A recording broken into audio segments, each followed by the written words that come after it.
Folks are saying they can hear the sirens in the background. It's June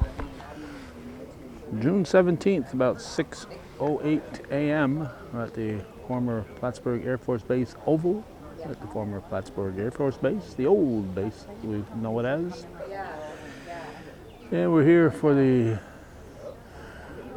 latest edition of the North Country Honor Flight. 2 flights today. One will be all ladies and the other will be all gentlemen.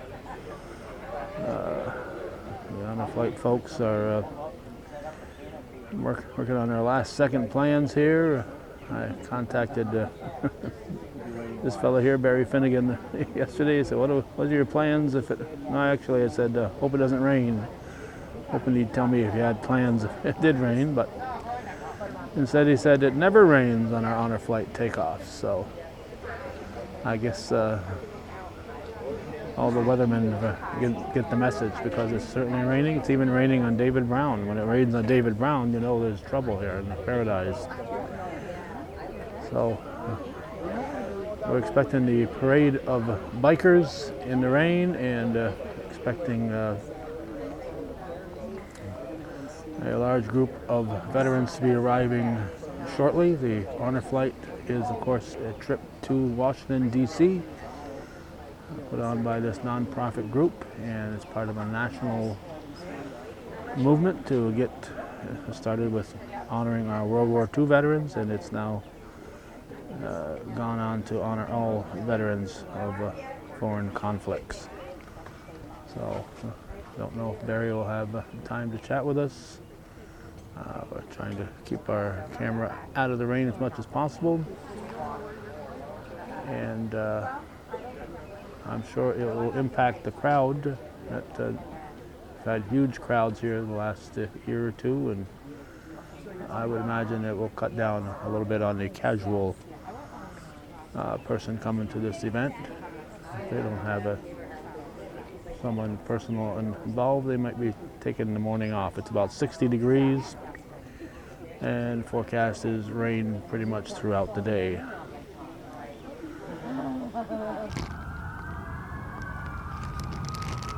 We've been hearing the sirens for a while, but at 6:23 a.m. they finally come on to the Oval, and they're making their way around. I want to apologize right away here. Throughout the day you may see an occasional little thing like that in front of the screen, or have a plastic bag over our camera. We had a bigger camera years ago. We had a canvas cover made by Nordy Foster at Foster's Custom Canvas, and that covered our big camera, but now with the smaller cameras, it's a different challenge. And of course we got rain coming from the skies, and we have to watch where we step because there's puddles everywhere, so we're getting it from both ends. We're standing under a tree, and we'll let you count the number of bikers coming through. Bikers have always been a huge part of the North Country Honor Flight, starting with the first flight 10 years ago.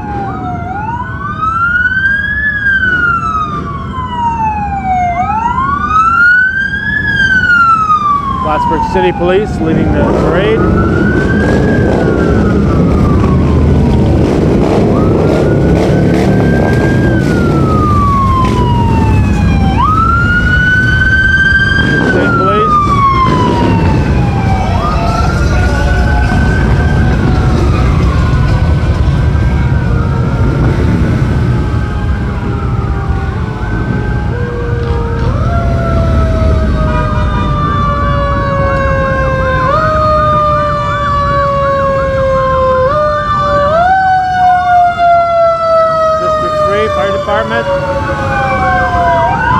District 3 Fire Department, State Police, Essex County Sheriff's Department,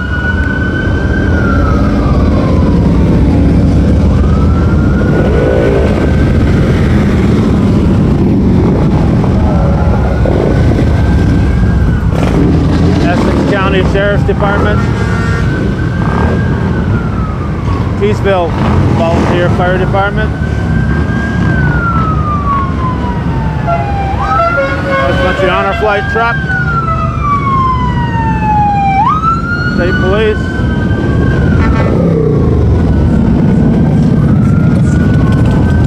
Trying to sleep in on a Saturday morning in Plattsburgh. It doesn't happen on honor flight day. Clinton County Sheriff's Department.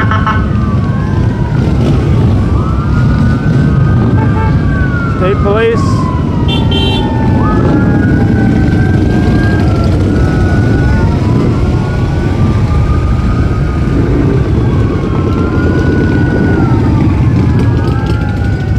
Personal vehicles snuck in there. Here's the state police.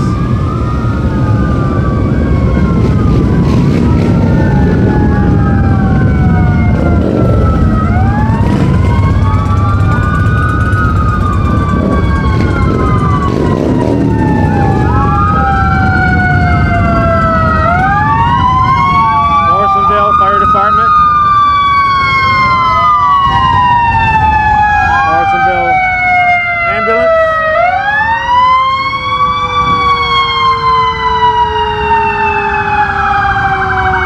Morrisonville vehicle.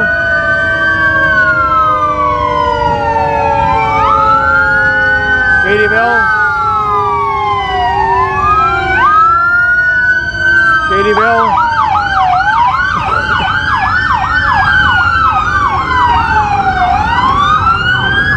Saranac Fire and Rescue Special Operations Vehicle.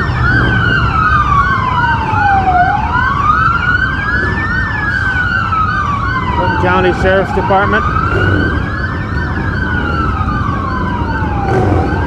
This guy better pay attention here. His side wheel is going to hit the curb.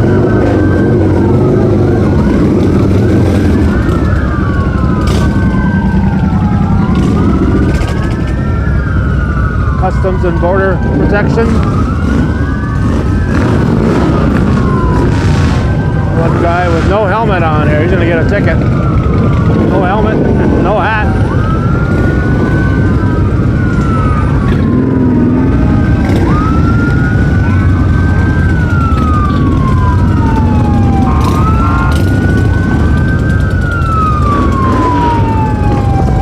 Starts to bottleneck a little bit as they try to squeeze everybody onto the parking area here. So it does slow down at times. Parade, the emergency and the police and first responders are parking in there along with all the bikers. And it looks like we're on the move again.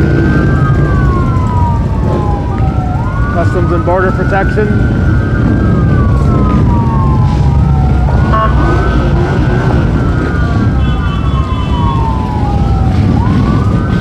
I thought I was safe under a tree, another state trooper, but it's starting to rain on us, so got the umbrella out. Thought I had a nice little tree to protect me here, but even the tree's getting a little drenched.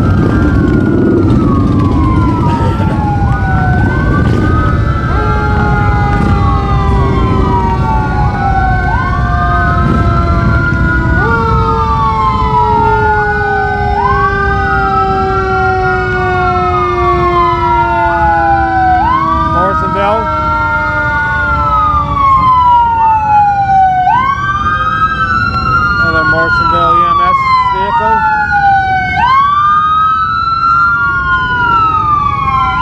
We did hear from one of the honor flight officials that the weather forecast for Washington, D.C. is not rain. It's supposed to be a beautiful day in Washington. County Sheriff.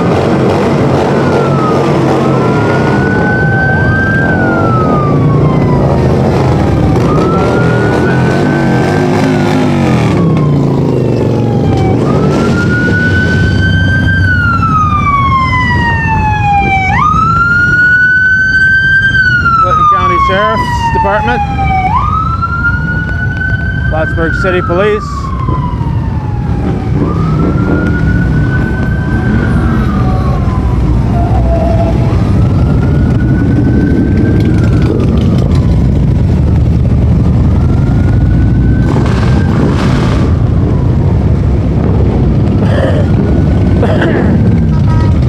And we got the buses carrying the veterans coming through. First one donated to the honor flight a few years back. There's the city of Plattsburgh. Usually there's a second school bus, but I don't see it. They're state troopers. And this will end the official entourage. You see some Vermont plates. We take veterans from throughout the Northeast. Well, not just Clinton County and Essex County and Franklin County. We get an occasional one from Vermont. And in fact, we've had several over the years come from Vermont. Some with ties to our area, and others just being nearby and needing a trip to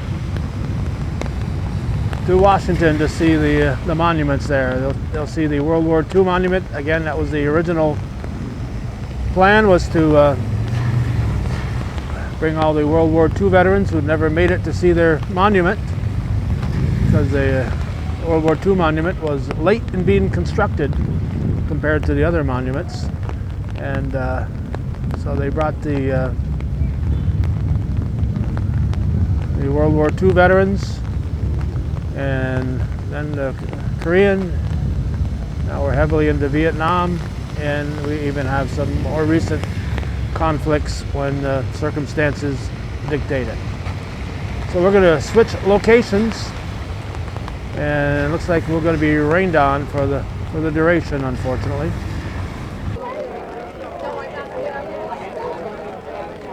We are near the tent where the veterans gather, and it's always a bit hectic here because their family members are here trying to get them situated and keep them company. And you've got I forget if it's 15 or 16 per flight or exact number, but then you got multiply that by 4 or 5 family members, and you got 2 flights here, and so you get a lot of family members that sometimes trying to squeeze in there at the same time. The rain has continued. It's let me check my watch here. It's about 13 minutes before the hour of 7. They usually start right on time with the ceremony. We did have a nice off-camera chat with Senator Dan Steck, who's up here. He's a faithful supporter of this honor flight. Seen our usual members of the Rouse's Point American Legion Post 912 Auxiliary and Sons of the Legion. They're always well represented here. They're part of the official flag ceremony, along with other Clinton County veterans organizations.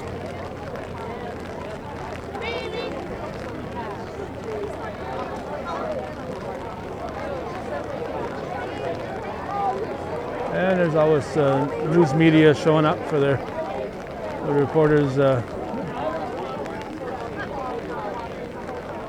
covering it for the first time, and they're not quite sure where to go and what to do. Their first experience of this is always awe-inspiring. The next honor flight is the Saturday of Labor Day, then there'll be one in the first weekend in October. So those are dual honor flights. They have 2 flights per day when they have these honor flights, because it cuts down on the work involved here, because a lot of work goes into preparing these send-offs and everything else. So if you can get 2 flights at the same day, it certainly cuts down on your efforts. Fewer days that you have to get people here at 6 o'clock in the morning to start this. And my alarm went off at slightly before 5 o'clock this morning. I was sound asleep. And some of these volunteers get here 3:30, 4 o'clock. They're already here preparing for the day. So besides all the work they've done in the past couple of months to prepare for today's events, once they get here early in the morning, they're doing stuff that needs to be done to make all this happen. We see the tents set up here, the PA system. Everything is not circumstance. It's all people planning on this. This is their, as I said, the 11th year of these honor flights, and they've all gone off smoothly.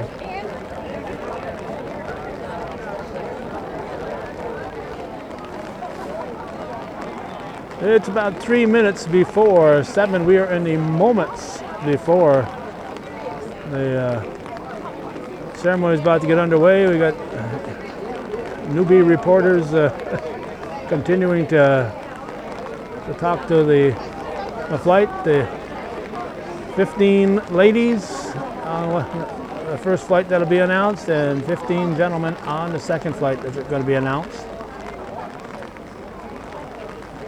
And we went on our first honor flight. Danny and Mary Barber were responsible for getting us back from Albany. The first North Country honor flight actually took off. The ceremony took place here very bright and early in the morning. And then because we weren't set up here at the Plattsburgh International Airport at that time for the flights. Good morning, Luke. Oh, I'm sorry, you're filming right now. My bad. Yeah, well, I'll come back in a second. He's come back in a second, but he wants to tell us about his YouTube channel. I'm here to cover this here. What are you doing here, Mr. Templio? Just watching the ceremony. Just watching the ceremony. All right. Must be a big deal when the editor-in-chief shows up. I usually come to them, every one of these. I missed the last couple because I was out of town. Okay, conveniently out of town, yeah. Glad to be here today. Well, glad to. Beautiful weather. Well, we're glad to have you here. We're on the air here, so everything you say will be held against you. Yes, it's like you're not under the tent with your fellow legislators. Well, there's those other legislators, and there's me. You know? You're working. That's right. I'm not afraid to get my feet wet. That's good. That's good. Now, today is an extra special day with all-female flight. All female, yes. That's awesome. I don't know if the pilot's a female too, though. I don't know about that. That would be great. That would be great. The only fitting, right? Very, very much so. And then on the other flight, there's 3 World War II veterans. Wow. That's amazing. That is amazing. It's, you know, of course, as I mentioned a couple times already today, it started off as a tribute to the World War II veterans, and they're getting harder and harder to find. Because if you were 18 in 1945 when the war ended, you're about 78 years old right now. So, Well, even older. Yeah. Yes, Yeah, if you're 18, you're 78 right now. I went to honor flight out of Rochester, New York with my dad, who was a World War II veteran, in 2010. And that was a plane full of World War II veterans, almost 100 of them. But it's a lot different now. But it's good that these other veterans from the other eras get a chance too. Yes. And so far they haven't run out of folks to honor, and they'll keep doing this till we do. And hopefully there'll come a time when we don't need to send people on the honor flight. The waiting list is quite long still, from Barry was telling me. So there's definitely a lot of interest. Salamando doing the call to arms here, the reveille. And then turn around and watch the flag go up. Yes. Right behind us there.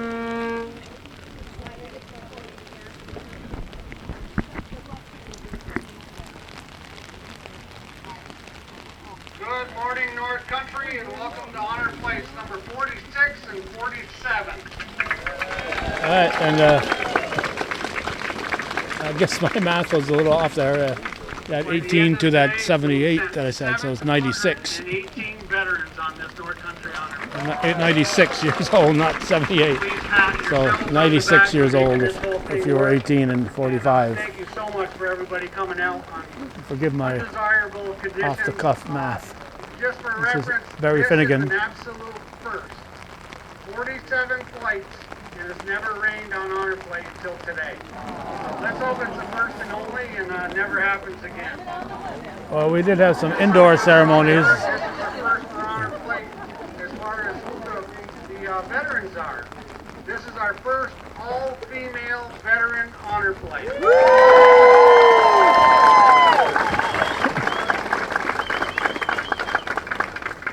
Proud to do that, and I can tell you by the what we've heard so far, it's probably not going to be long before we do it again.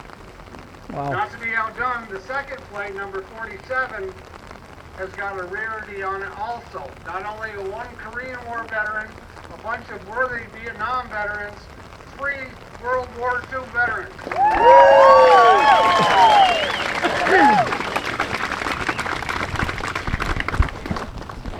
I want to thank our flight leaders for these flights. Danielle Kuhn is with the 47, taking care of those guys. Thank you, Danielle. And Jerica Manning has put together flight number 46 with all the girls on it. Great job.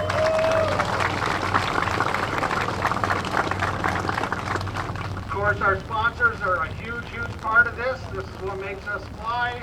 And we can't thank enough for Northern Adirondack Code Enforcement Officers Association for sponsoring these flights. Thank you very much. Jim Morganson and BJ Gettle are here today to represent the code enforcement officers. And it's been a wonderful relationship for 5 years. They've done fundraiser after fundraiser and raised a lot of money for North Country Honor Plate. And we'll be hearing from Jim a little bit later on. Once again, this morning was thunder in the bird. We think everybody in Plattsburgh is now up. Send a huge thank you out to Lloyd Provost for organizing that. And how about those bikers getting soaking wet all morning long?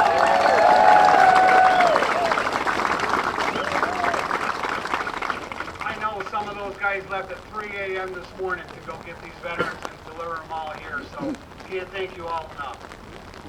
Once again, it's my pleasure to hand this over to Tom Halleck, our excellent MC. So from Mountain Lake PBS, Tom Halleck.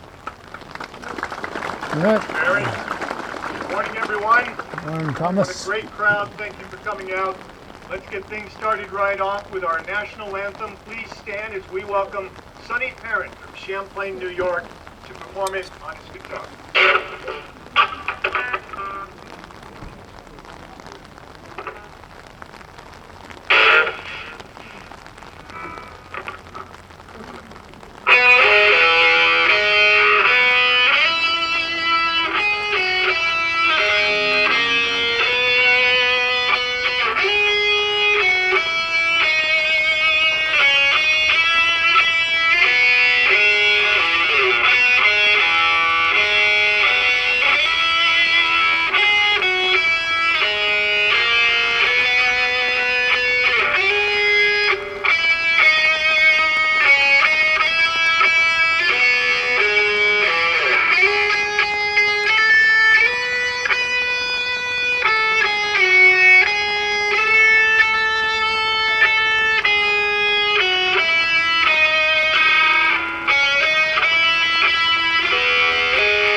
Sonny. I would now like to introduce Clinton County American Legion Commander Joe Patno for our Pledge of Allegiance.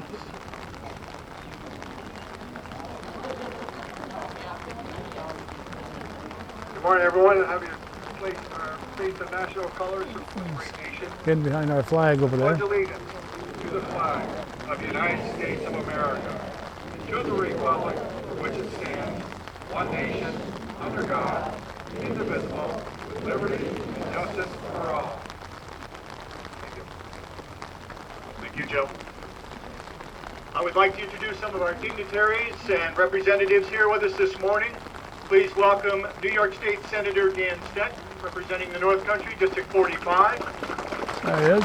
New York Assemblyman Billy Jones, representing the 115th Assembly District. Mayor Chris Rosenquist from the city of Plattsburgh. And we want to note an unusual occurrence today. Michael Cashman, town supervisor and flight leader for Honor Flight, is not here with us today, but Michael sends his regards. He is in Syracuse today to present Scott Ewing from District 3 as president of the New York State Fire Chiefs Association. Scott is going to represent the entire state of New York. And Michael is with Scott in Syracuse today. He will be back for the next flight in September. I'd like to introduce Clinton County legislators who are here with us today. Mark Henry, Calvin Castine, Dave Bizio, and Francis Perrier. Also, would like to welcome Franklin County legislator Greg Janisewski, who is here with us as well. And now it is my pleasure to introduce Greg Furlong, founding member of the North Country Honor Flight dating back to 2013. Thank you very much. How about that ride in here today, huh? We woke up more people than Paul Revere. You know, I said to one of the bikers this morning when it was raining, and I said, I can't believe you guys showed up in the rain. He said to me, rain? This isn't rain. And he pointed to the bus with the veterans on it, and he says, those folks were in the rain. Alrighty then. So yeah, we have some 3 World War II vets here today. One is 101 years old. Wow. I don't know how true this is, but Barry said that that gentleman's social security number is 12. But it is a great pleasure for me to come back here after 10 years to see what a great job North Country Honor Flight is doing in honoring its vets. Not just that, but to see all the support from the community, both financially and otherwise, in honoring and respecting and thanking our vets. So this is a pretty cool thing to me. I understand it's not about me, but it is pretty cool to watch the success that North Country Honor Flight has had. Thank you very much.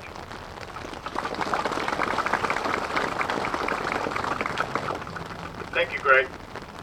I would now like to introduce flight sponsor Jim Morganson from the Northern Adirondack Code Enforcement Officers Association.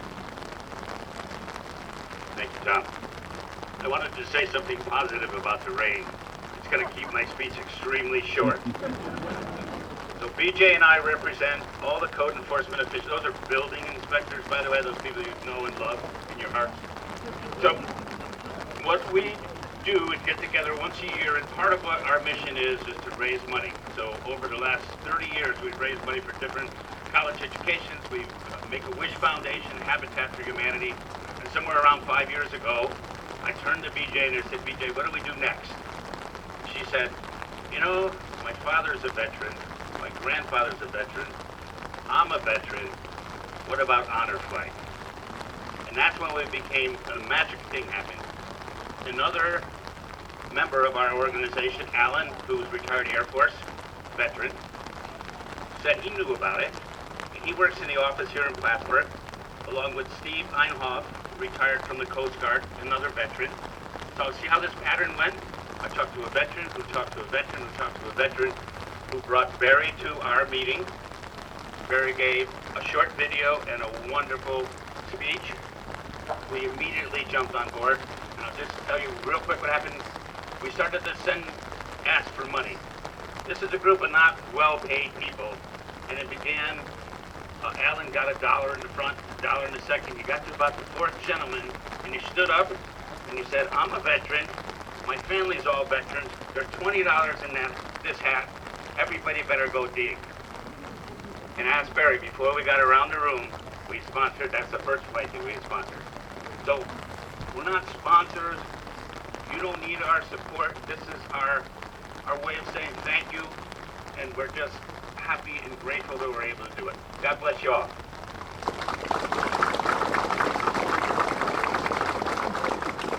Thank you so much. Congresswoman Lee Stefanik was hopeful that she could be here today. She could not attend, unfortunately. She did send a statement that we would like to read a portion of. She said, "I am proud to support North Country Honor Flight over the past 10 years. I would like to thank Barry Finnegan, the entire North Country Honor Flight team, and the flight leaders today, Jerika Manning and Danielle Kuhn, for their efforts in putting together yet another amazing honor flight for our heroes. Today, I would like to recognize the historic Flight 46, the first all-female North Country Honor Flight. These 15 female veterans will get a chance to visit the Women's Military Memorial at Arlington Cemetery in a special recognition of the service they have given to our country. And on Flight 47, we have veterans spanning decades of service from World War II to Korea to Vietnam and the Cold War to Desert Storm." Lee Stefanik, statement from her this morning. I would now like to introduce Gary Liberty, who is going to pay tribute to the Honor Flight veterans that have passed since our last flight. This is only a month's time. Good morning.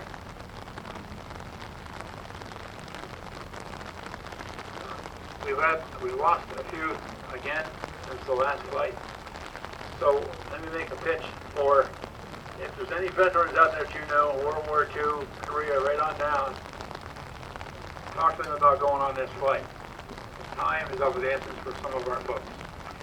So, since the last flight we had a month ago, we've lost a vet from Flight 25, Philip Poulin, Flight 35, Earl Lavoie, and Flight 36, William Provost.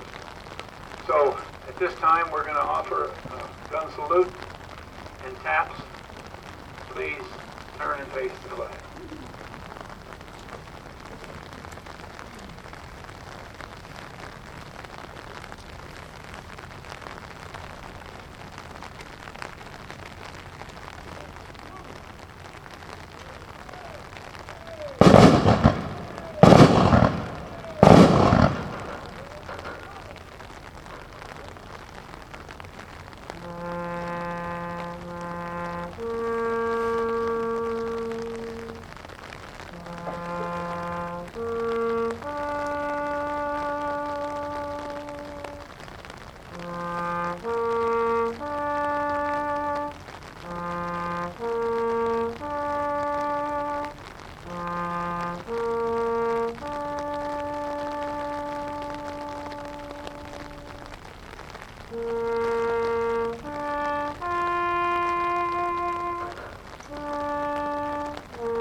God watch over these veterans, and may they rest in peace. Thank you, Gary. I would now like to introduce Mike Farrow for our closing prayer. Lovely weather. The ceremony is a little briefer than it sometimes is. Good morning. We don't have the group from Morrisonville here. It looks as though there are no fair-weathered patriots here today. I have a weather update for Washington, D.C. The weather will not be like this up here in Plattsburgh. You will have clear blue and 22.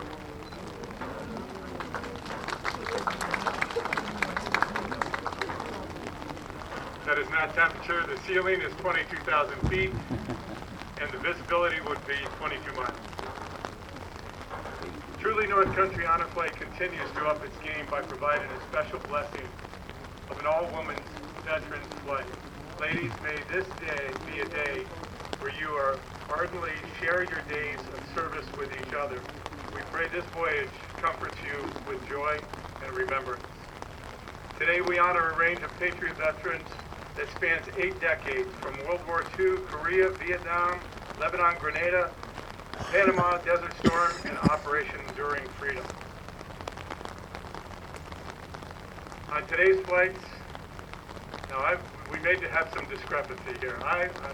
The oldest veteran will be 100 on July 28th, and the youngest will be 44 on July 23rd. 79 years and 11 days ago, the largest amphibious assault took place on the beaches of Normandy, where 4,414 confirmed Allied forces lost their lives. As in all war, no matter how old one is, the brevity of life becomes very real. On this day, from the military-issued World War II devotional, Strength for Service to God and Country, Pastor Frank Fitz titled his devotion Weapons of the Soul, from Ephesians 6:11, put on the whole armor of God. His prayer was brief, poignant, and etched into our American history. Please bow our heads with me. Almighty God, keep us strong in our faith and eager in our desire to magnify thy name. Through Jesus Christ, amen. On behalf of everyone gathered here today, I want to thank you for your service and thank you for our freedom. Godspeed. Thank you, Mike.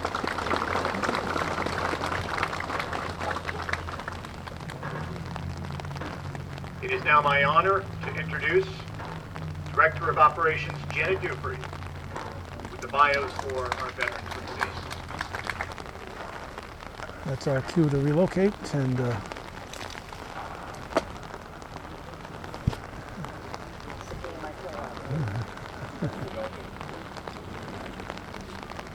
veterans will march by us here. I'm going to block morning. as few people as I can. It's a pleasure for me to be able to once again introduce our veterans. And as always, I know that everyone's going to show the respect for them as I tell their stories. Mary Barber, U.S. Army, 1974-1977, Vietnam. Mary's basic training was with Women's Army Corps, Fort Jackson.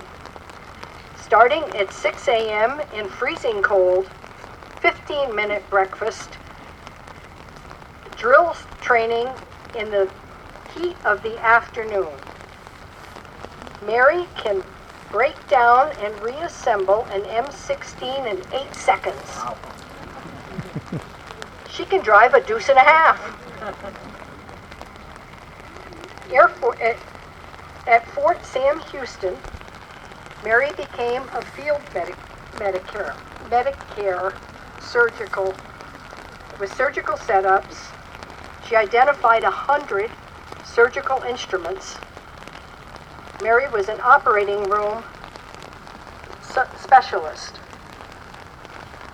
Mary finished at Fort Devens, 46 Combat Support Hospital,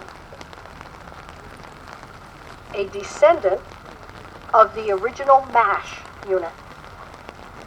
I am pleased to recognize Mary Barber, a behind-the-scenes volunteer since 2013, multiple flight leader, steps up whenever needed. So please, let's show an appreciation for an incredibly extraordinary volunteer and veteran, Mary Barber. Barbers, as she said, has been involved right from the very beginning. The Barbers gave us, Gordy Little and I, our ride home on Margaret that Peggy first flight Boggs, U.S. Air Force, Albany. 1981 to 1985, Cold War. Margaret joined the Air Force and met her husband, who was already serving. After training at Lackland, Peggy was stationed in Plattsburgh for 4 years, working at the base hospital. A medical administrative specialist, Peggy worked in the orderly room and was a team member of the decontamination preparing for war. At 2 in the morning, they would be called for a lockdown at the hospital. With war games, they would stay in tents, and they were called the Yellow Bananas, referring to their bright yellow suits. Peggy, a modest person, was surprised when her squad named her hospital sweetheart, Margaret Boggs.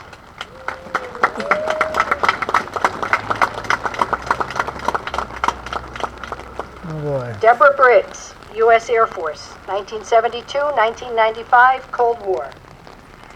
Deborah, afraid of water, asked the Navy recruiter if she needed to swim.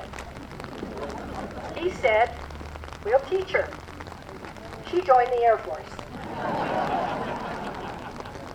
As an inventory management specialist, Deb supported weapon systems changes, included transition from the B-52 to the B-1B at Grand Forks, North Dakota. Deb served the 48th Tactical Fighting Wing at RAF Lakeheath, England. Deb's best assignment was an isolated tour in Iceland as Director of Logistics. The last of the manual radar sites in the Air Force. Deb retired with the closure of Plattsburgh Air Force Base after 23 years of service to our country. Deborah Briggs.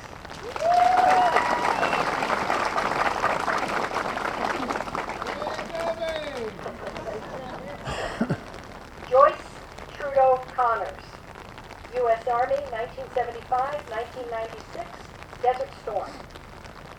At age 34, Joyce, a registered nurse, enlisted in the Army, Nurses Corps. Joyce had basic training in Fort Sam Houston, basic officers and advanced officers school in San Antonio. The most interesting course was in nuclear warfare, and Joyce is glad that she never had to use that training. Ordered for active duty in Italy, was canceled due to Desert Storm. Joyce was on call and at the ready.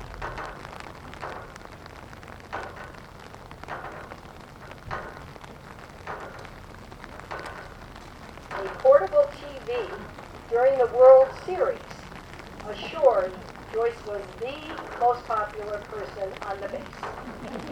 Joyce Trudeau Connors.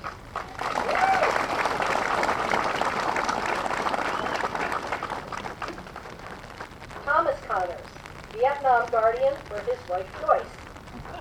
U.S. Navy, 1967-1969, Vietnam. Tom enlisted in the Navy, basic training, in Gulfport, Mississippi. A CB, Tom was stationed in Rhode Island. Ordered to Vietnam, Tom spent 9 months on the coast near the DMZ. Tom's battalion supported the Marines, building bunkers and concrete pads. During an artillery strike, Tom dove into a bunker, hooking his side on a metal post. Thankfully, Tom's only serious injury. Back in Rhode Island, signs read, quote, "Dogs and soldiers, stay off the logs." Thomas Connors.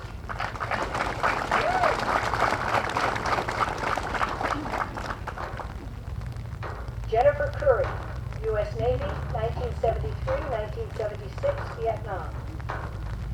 Naval Reserve, 1976-1982. At basic training in Orlando, Jennifer joined hundreds of women in various companies, marching with a sense of pride in our country. Jen went to Navy Air Station, Moffett Field, California, as an airman in a deployment squad, working supply and screening aircraft parts. Jen was accepted at Naval School Health Science in San Diego. After training, she finished her tour at Oakland Medical Center. Jennifer served 6 years in the Naval Reserve. Jennifer Curry.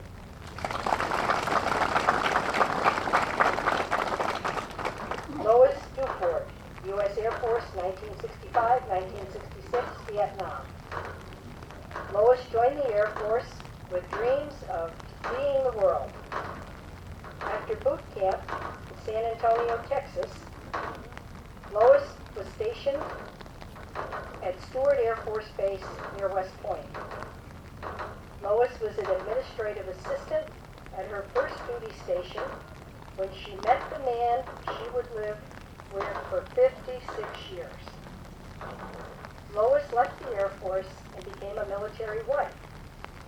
While Lois's dreams of seeing the world changed, Lois, Carl, and their children were stationed in Guam, Turkey, and several states. Vietnam veteran Carl flew on honor flight number 32, and Lois will carry him in her heart on today's flight.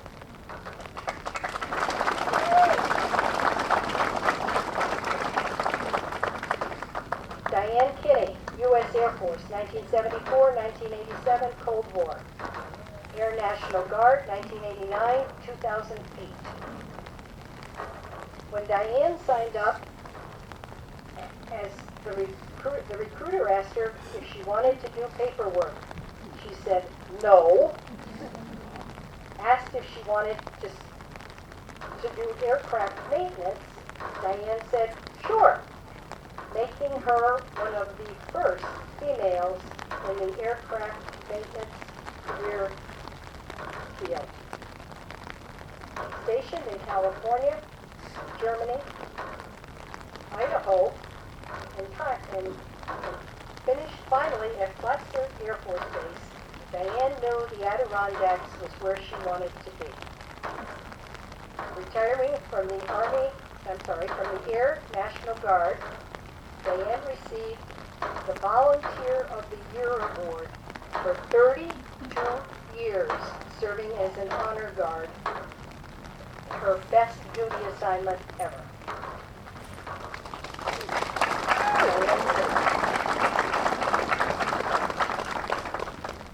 Donna Kormanicki, U.S. Air Force, 1969-1989, Vietnam.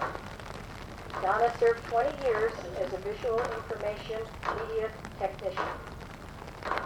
Carswell, Texas.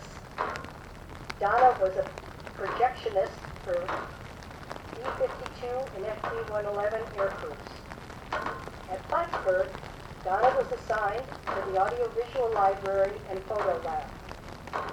Making Texas to New York was a bad climate change. Donna arrived in Minot, North Dakota, quickly knowing she should move so she could get snow days off. In Rheinstein, Germany, Donna scheduled seminars and conferences and traveled across Europe. After Donna's final 3 years at Plattsburgh, she volunteered to help archive the base history. Donna Kormanicki.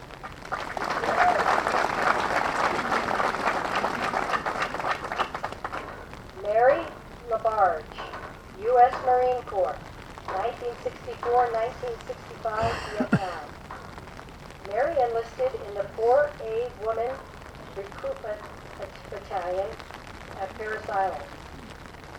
At boot camp, there were no weapons or defense training. The battalion required gas attack training, and Mary hated it. The worst part was underwater drills as Mary had to swim in the pool and come up for air under a blanket of gas. A Port Typus at Cherry Point, Mary was near her Marine brother Vern at Camp Lejeune, spending time every weekend whenever they could together. Vern was scheduled to be on today's flight. He passed away on June 3rd. Vern will certainly travel in Mary's heart today. Mary Levine.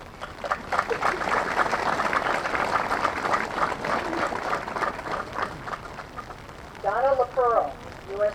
Air Force, 1980-1984, Iraqi freedom. Army National Guard, 1977, 1979, 1985, 2008. In boot camp, an M16 briefing, Donna, exhausted from daily 4 a.m. 2-mile runs, fell asleep, standing up. And she didn't hear the sergeant holler at her. In Oklahoma, as an hydraulic repairman, Donna worked on AWACS planes, checking wing flap shocks for leaks. At Travis Air Force Base, Donna maintained KC-10 flying boom air fueling planes. Army National Guard, 2004, Donna was in Kuwait during Iraqi freedom. Donna served 32 years for our country. Donna LaPearl.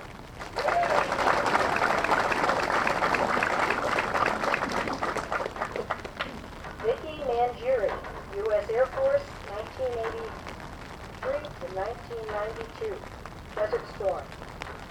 Vicki was assigned to administration as a personnel specialist stationed at bases Keesler, Tinker, and in Belgium.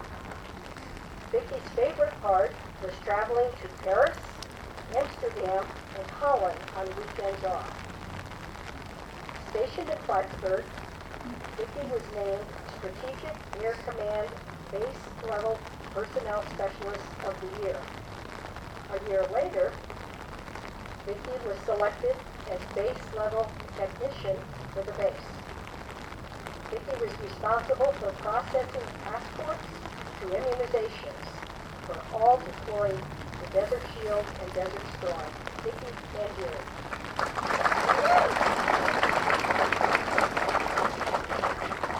Veronica Morrow, U.S. Army, 1969-1977, Vietnam. Veronica joined the largest group of women recruits to enter the military from the Plattsburgh area. After basic training in Fort McClellan, Alabama, for years, Veronica was afraid to sit on a bed. Despite fatigue and heat, Veronica was able to rattle off her serial number during the gas training drills. In the Women's Army Corps, Veronica was a medical records specialist in the women's clinic. No matter how tired Veronica was at the end of the week, she was ready to march on weekends for graduations and other ceremonies. Veronica's favorite part was the all-women's marching band. Veronica Morrow.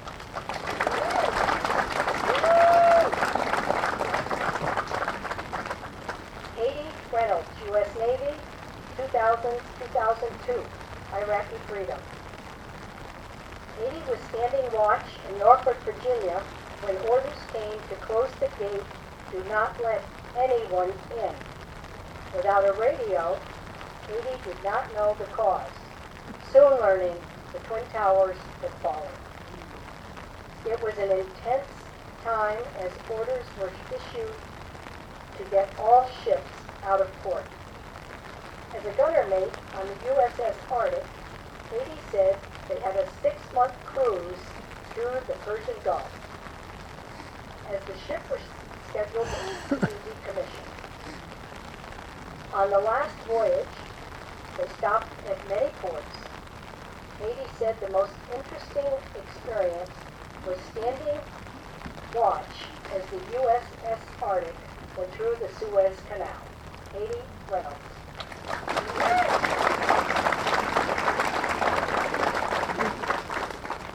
Harold Reynolds, veteran guardian for his daughter.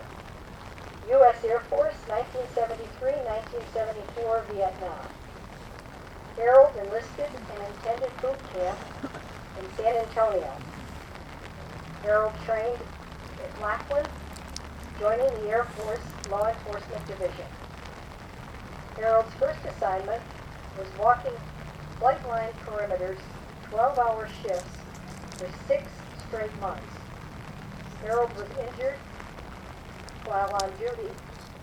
After his recovery, he remained in the Law Enforcement Division, learning he would no longer be able to carry a gun. Harold opted to separate from the Air Force.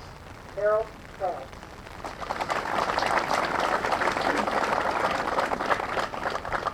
Joanne Reynolds, U.S. Army, 1968-1970, Vietnam.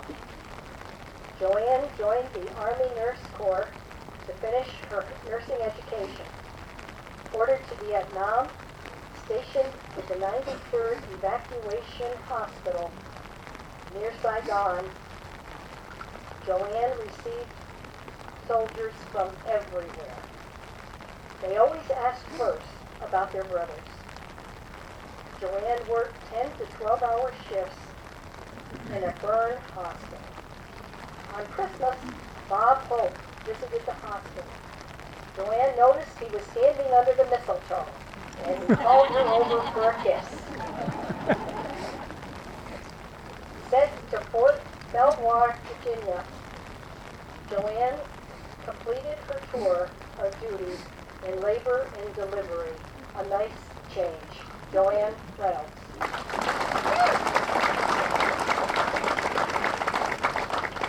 James Richards, U.S. Navy, 1968-1988, Vietnam. Jane enlisted and went to a female camp in Maryland. Shy and quiet, Jane found the camp challenging. Picking the top 1% of females, Jane was the first female to open a Navy female brig. Jane didn't like the stressful, nasty job and was glad the brig closed. Jane spent 21 months on Midway Island. Sent to Italy, she looked forward to a German Oktoberfest, but was ordered to Fort McClellan in Alabama for 4 years. Jane retired in Hawaii, finishing her career in communications. Jane spent 20 years of service for our country. Jane Richards.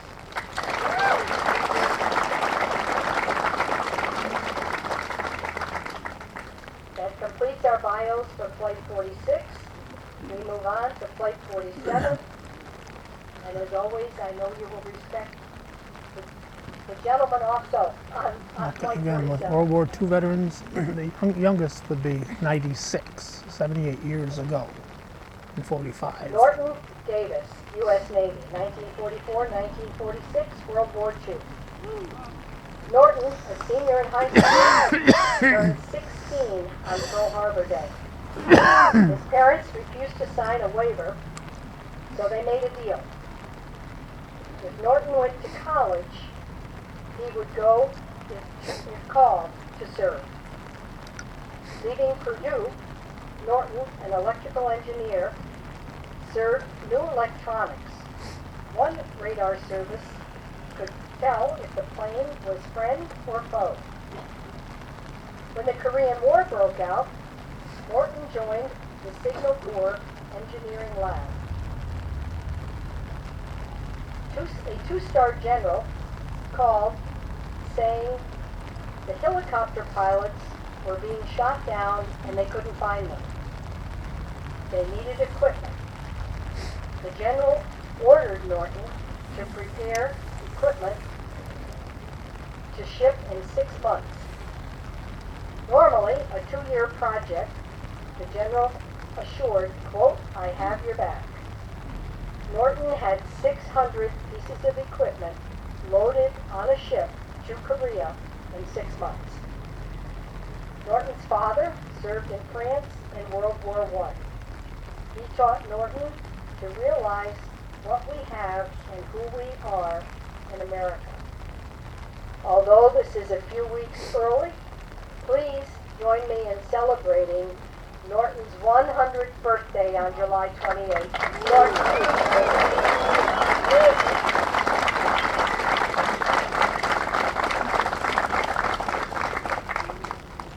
John Dooley, U.S. Marine Corps, 1944-1947, World War II. John celebrated his 18th birthday as a member of the Marine Corps. John was an anti-aircraft gunner in the tub as the 3rd Division arrived at Iwo Jima. The 4th and 5th Divisions stayed at Iwo Jima as the 3rd went to Guam to prepare for the invasion of mainland Japan.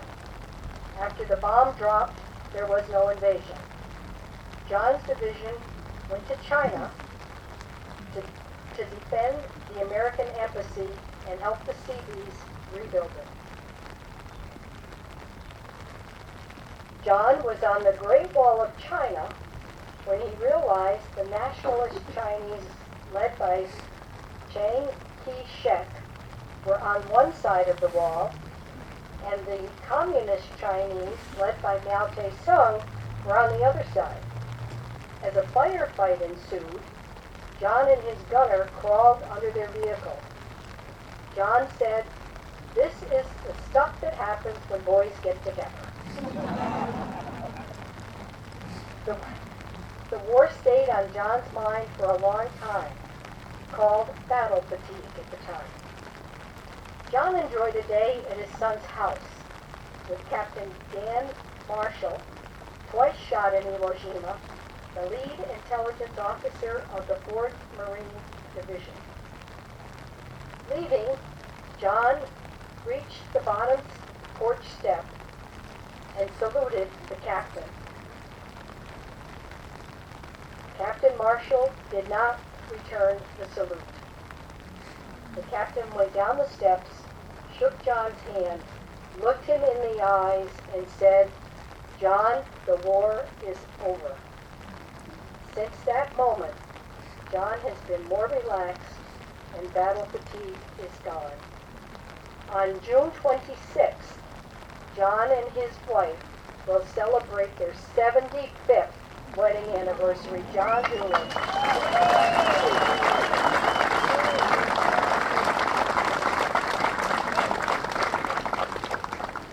Harold Kaiser, U.S. Navy, 1956-1959, Vietnam. Naval Reserves, 1959-1962. At 17, Harold enlisted in the Navy because he liked water. And he's welcome here today. After basic training in Maryland, Harold completed his GED. Harold attended Class A operator school, mechanic, and supervisor schools. As a Seabee, Harold was stationed in Guam for 18 months. He used his construction skills to support the Marines building barracks and docks. Harold Chunit put in the air strips on small islands. Some were so small, the island's airstrip went the entire distance of the island. Harold worked a lot, but most importantly, he learned a lot. Harold Kaiser.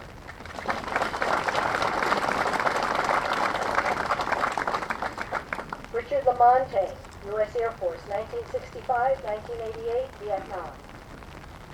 After basic training, Richard was assigned as an administrative specialist, ordered to Athens, Greece, a choice location. Richard worked in Postal Service mail terminals, sorting and distributing, then put in charge of all Air Force bailed. Next, Richard was sent to the U.S. Embassy. Returning stateside, Richard worked in training schools, coordinating printing, testing, presentations, and more. Richard was ordered to Plattsburgh. He worked with the commander of the services squad, and then with the colonel in charge of base maintenance. Richard would like to do it all over again. Richard Lamonte.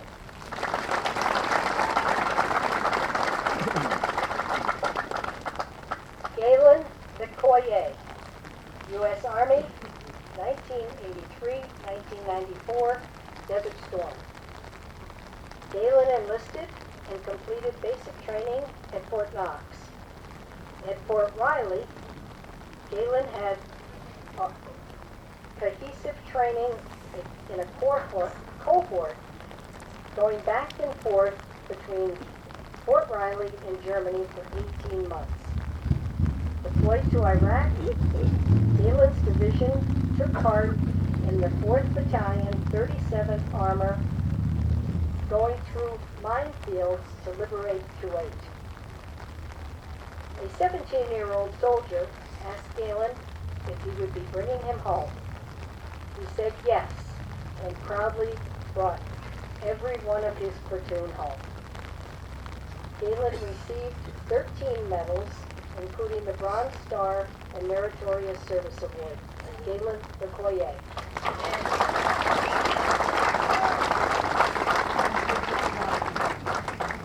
Terry Morris, U.S. Air Force, 1966-1986, Vietnam. Terry and some friends went to the Marine Corps recruiting office to sign up. The recruiter knew them and said, quote, "Oh, hell no." Terry joined the Air Force. Terry traveled to Japan, Germany, Thailand, England, Belgium, and eventually Vietnam at Monkey Mountain near Da Nang.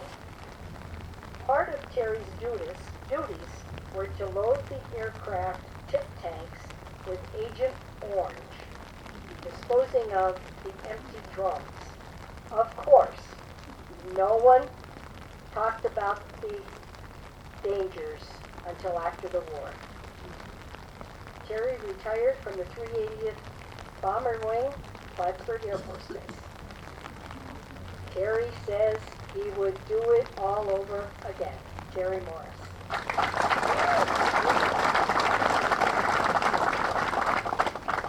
Ronald Packwood, U.S. Air Force, 1961-1986, Vietnam. Ronald completed basic training in Texas and began his career as a vehicle operator, rising to transportation supervisor. Ron was stationed at Air Force Bases Shreveport, Plattsburgh, where he met his wife, Puerto Rico, Keesler, Thailand, Chinook, and Germany. Ron's final destination was the Air Force Academy, where he oversaw vehicles on the same bases where he was stationed. After 27 years of service, Ron retired as a civilian transportation supervisor until the closure of Plattsburgh Air Force Base. Ron is proud his 4 sons served in the Air Force: Ronald, Steve, Kenny, and Kevin. Ronald Packwood.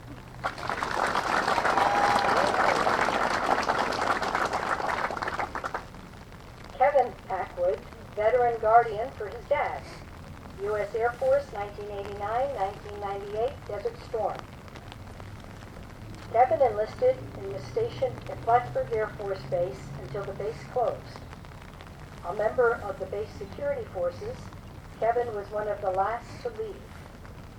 Kevin was stationed at F.E. Warren Air Force Base, Wyoming. Kevin spent a year in Korea providing flight line security. Kevin was deployed to Iraq for the first wave of Desert Storm, setting up base security, weapons storage, and protecting aircraft areas.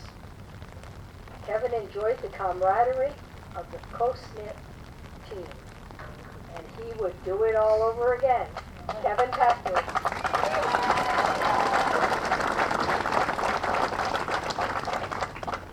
Armin Primo, U.S. Army Air Corps, 1943-1946, World War II. Armin joined the Army Air Corps the day after turning 18. Armin completed basic training at Lowry Field, Colorado. Flying in a C-119 cargo plane, Armin was listening to a headset. The pilot ascended 1,000 feet saying, quote, "I hope there's no one up here as I can't see a thing." On the Rock Hill Victory ship, Armin was climbing the stairs to his assigned position with a bottle of whiskey in his fatigue belt. The bottle slipped, smashed on the deck. No one knew where it came from. Landing in France, the ship dropped anchor about a mile offshore as they approached a minefield. They waited for a pilot boat to guide them to shore. That night, going through the woods, Armin's commander was stabbed by a French soldier. Armin wondered if the French were allies or enemies. In a B-52, Armin, a radio operator, flew into Germany as the war was winding down. In Belgium, he learned the war was over. Armin invited a friend to fly on a B-17 bomber. Coming to a, quote, relief tube, the friend asked what it was. Armin's sense of humor, he said, it's an intercom. Think about it. Armin Primo.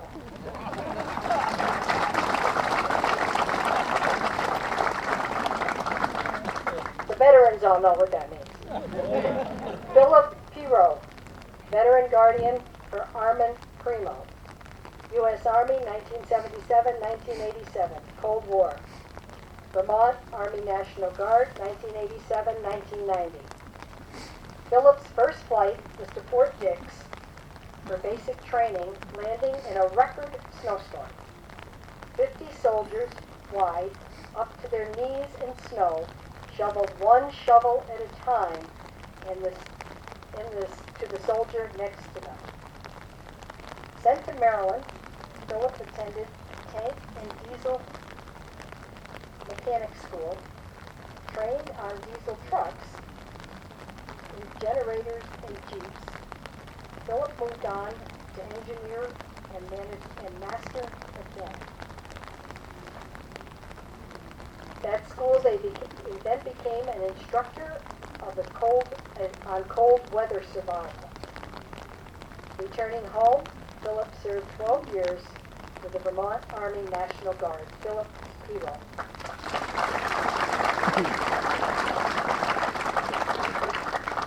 Thomas Roberts, U.S. Army, 1967-1970, Vietnam. Thomas and two high school friends completed basic training together at Fort Dix. Tom went to Fort Gordon for military police training. Married with a 6-month-old baby, Tom was deployed to Vietnam, 9th Division for base security. Tom had two close calls. A soldier, sentenced to Leavenworth, escaped. Tom found him and taught him how to shoot. A soldier who got a Dear John letter dropped a grenade in a bucket of ammo. 12 soldiers died. Tom escorted dignitaries, including John Glenn and Bob Hope. Tom, honorably discharged, was 21 years old when he returned home to his family. Thomas Roberts.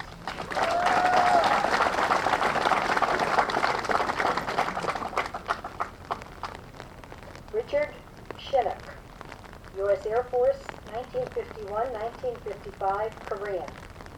As a peace soldier, Richard was sent to Japan after Pearl Harbor. Soon after arriving in Japan, Richard bought a car, and he was in a small fender bender. He asked those in the car that hit him if they were hurt. The gentleman riding in the back turned out to be the Prime Minister to Emperor Hirohito. The Prime Minister was so impressed at Richard's concern, they sparked a friendship. Richard attended many functions and events hosted by the Prime Minister, who also presented Richard with gifts of thanks. As Richard's tour ended, the Prime Minister offered a second home in Japan to his family to visit anytime. Richard Chinook.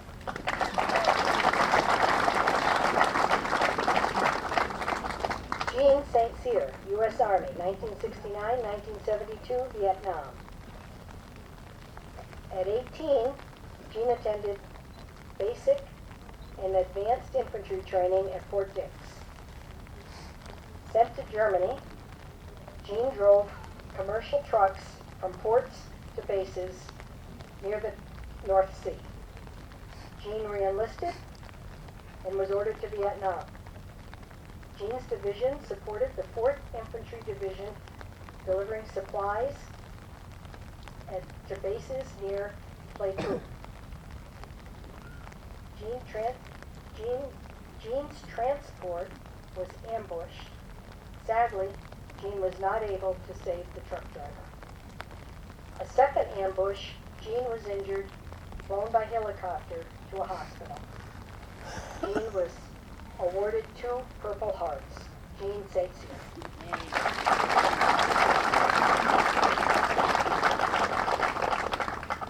Barry Whitman, U.S. Army, 1966-1972, Vietnam.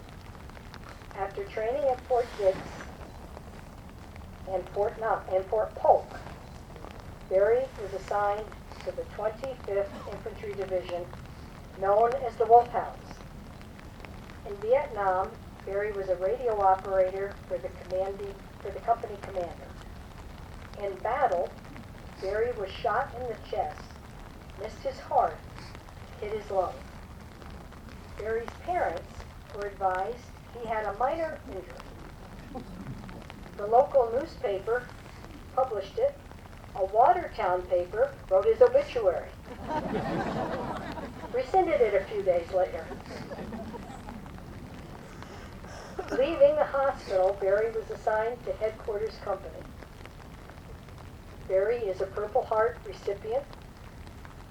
At the wall today, Barry will pay respects to a childhood friend, Steve Vallier, the first veteran casualty from Tupper Lake.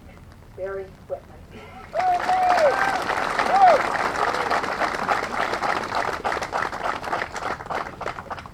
Roger Willingham, U.S. Army, 1968-1972, Vietnam. Roger enlisted so he wouldn't be drafted. After basic training, he went to advanced training at Fort Bennington. Ordered to Vietnam, Roger joined the Army-Navy Division. Roger served in the 1098 Transportation Command attached to Headquarters Company. As a radio operator for the Harbor Master's Office, Roger communicated with the ships entering and leaving the harbor. Roger says the nights were the worst. As a radio operator, he heard companies on land under attack. His brothers were in distress. Roger was unable to help, just could listen. Roger added it was the hardest part. Roger Willingham.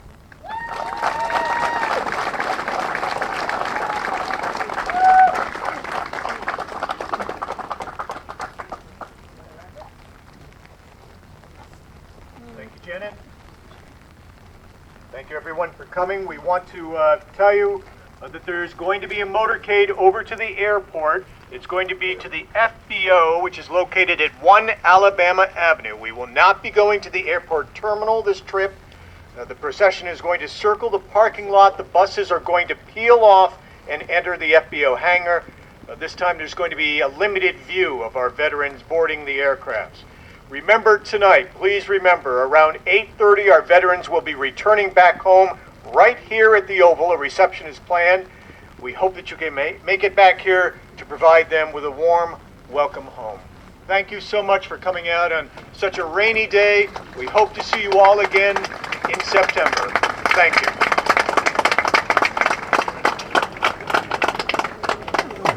They will attempt to, they will succeed in boarding the veterans. My guess is they will drive the school bus up in this direction. I redid the math, Joe, 96. Yes. 18 and 78, right. And, all right, talking and doing math at the same time sometimes.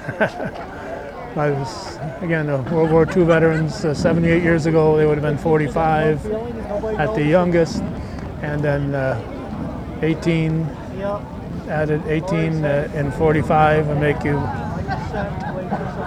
96 years old at the youngest. All right, they'll be, as I said, driving the buses up here, and then they will be taking a spin around the Oval, and we'll catch that. But normally they escort the veterans to the buses during this ceremony, but because of the rain today, it's a little different. So we'll pick up with the circling around.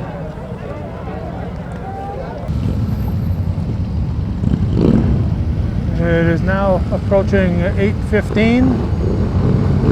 The buses have been loaded. They've started to move into position, and the escort is about to leave. Normally we get them as they leave that area, but when we do that, we don't always make it here to this corner to watch them actually leave the Oval. So we decided to change things a bit this time, and we're going to catch them when they come back here around the Oval and head off toward the airport. So that'll be probably 5 to 10 minutes for me, and for those of you watching our video, it will be almost immediately. We see a young man making his way in this direction. He is probably looking to talk to us. All right, come a little closer here, Lucas. All right, Luke. Right over here, Luke.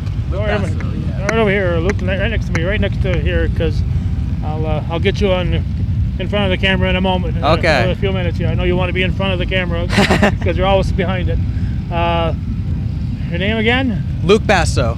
B-A-S-S-O? Yes. All right. I believe your mother was a Bellum, right? She was, yeah, she was. So people in the North Country might be a little more familiar with the Bellum name. Yeah. It's been... Because my grandpa, he ran Delagar, so that might ring a bell, I don't know. Yeah, then Delagar became Belcam, and so yes, so the Bellum name is very well known and respected in the area, and now the Basso name is getting very respected because you are doing videos of the veterans. Yes, I am. I have a YouTube channel, Filmperia. I interview mostly... Spell that? F-I-L, like film, and then period. So F-I-L-M-P-E-R-I-A. And that's on YouTube. Okay. And my main goal is... Well, I interview veterans to share their stories. But my main goal is to find World War II veterans because there's barely any of them alive. I only know 5 alive at this point. I used to know 3 here today. There is 3. I was lucky to get the contact information at 1, so I know I take that back. I know 7 now alive, but 8 maybe. I don't know. So anyway, I try to. Main goal is World War II, not just veterans but survivors too, but also Korean War. I can't find any Korean War veterans for some reason. I can find World War II veterans, but majority of them are World War II and Vietnam. Sometimes I make mini documentaries using old footage and music as a little tribute to them, and usually they're 13 to 20 minutes. I'm making it. Next one I'm going to make is on my grandmother. She's a Blitz survivor. Like I said, it's not just veterans, people who survived the war too. She survived the Blitz in London during World War II as a kid. But I am moving to North Carolina, so I'm going to be doing a lot of Zoom calls with these people I meet. So you're moving shortly? 10 days. 10 days. So although you're a junior at Chazy Central, you're not going to be participating in class day next year, will you? No, I will not, no. Although you participated this year as a guard. Yes, I did. Grand Marshal. That was a great honor they gave me. So you're moving. So you're leaving the great Chazy Central Rural School District and heading for warmer pastures. Yeah. Okay, so let's first get you involved in wanting to do this. Hold on a minute. A little loud there.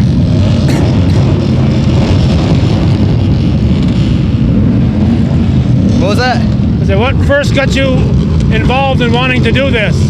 Back in 2020, I met a 102, well, he's now 102. At the time, he was just turning 100.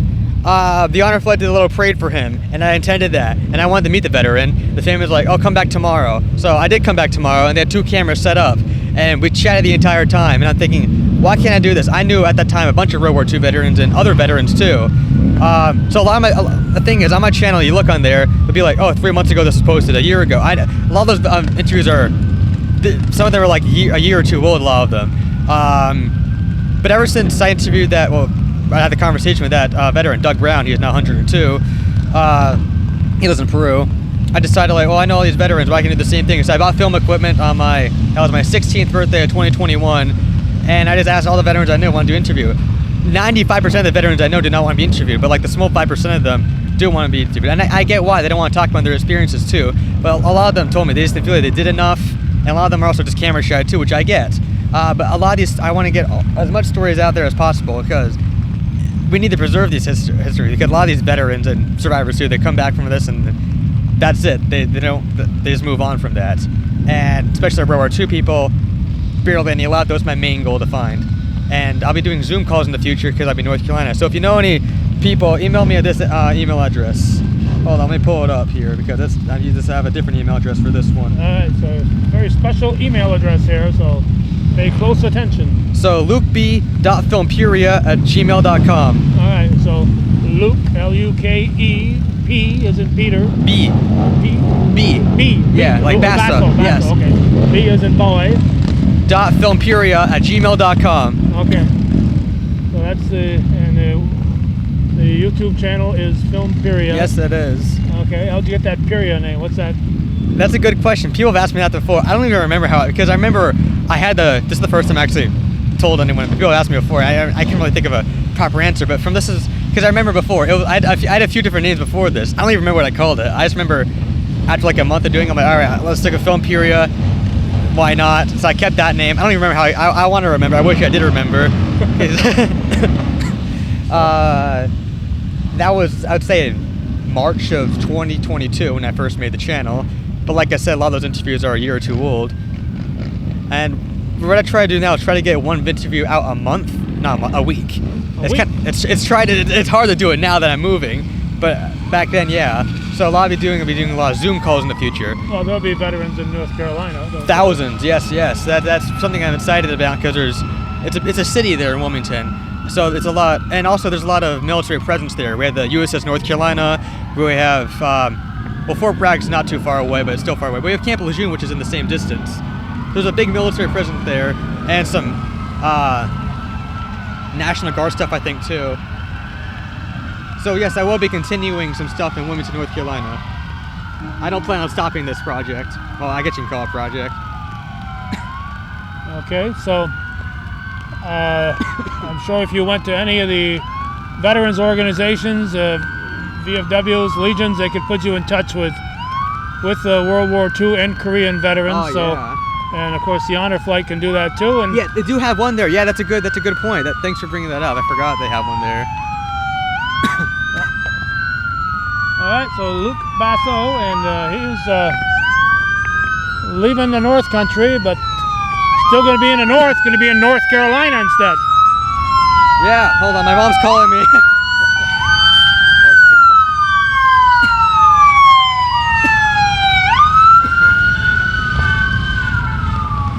Yeah, I just want to thank everyone who's helped me out through the North Country for the last 7 years I've been here. Every single one of you has helped me a lot through, not just through this veteran stuff I do, but for everything I've been through. My mom's calling me. I'm sorry. Okay. When I came here in 5th grade, and then throughout middle school, and then throughout high school. Thank you for everyone. I would list people. My mom's calling me. I really have to go right now. Okay. All right. Thank you so much. All right. Well, Luke Basso, he's when mom calls, you got to move. So his mother says it's time to go. So this is a young man with a website, a YouTube channel. So look that up and watch his interviews with his World War II and Korean veterans. We said we wanted to get this escort leaving here. The buses will be coming up shortly. They had barely left the exit area when we saw the site here, so that's why we're not able to get them in both directions. Right now our camera is getting rained on. Hopefully I can dry it out as soon as this little escort parade is done. Once again, we're going to tell you that the Saturday of Labor Day weekend is the next scheduled double flight in 2023, and then the first Saturday in October will be the final double flight of the year. So 8 flights, 2 per day.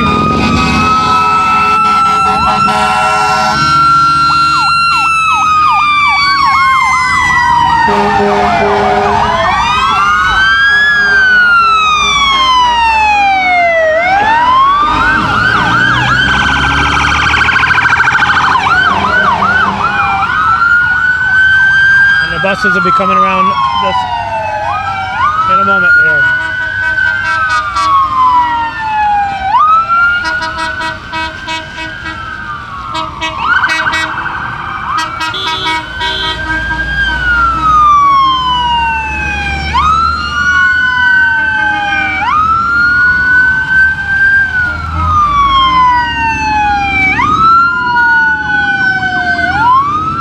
So there you have it, the June 17th North Country Honor Flights. If you'd like to learn more, to get involved, they have a North Country Honor Flight page. They have a North Country Honor Flight website. Visit those sites and learn more about what you can do to get involved in sending our deserving veterans to Washington, D.C. So Calvin Castine wrapping it up here on this rainy Saturday morning in 2023. Thanks for watching and supporting viewer-supported local television, hometown cable.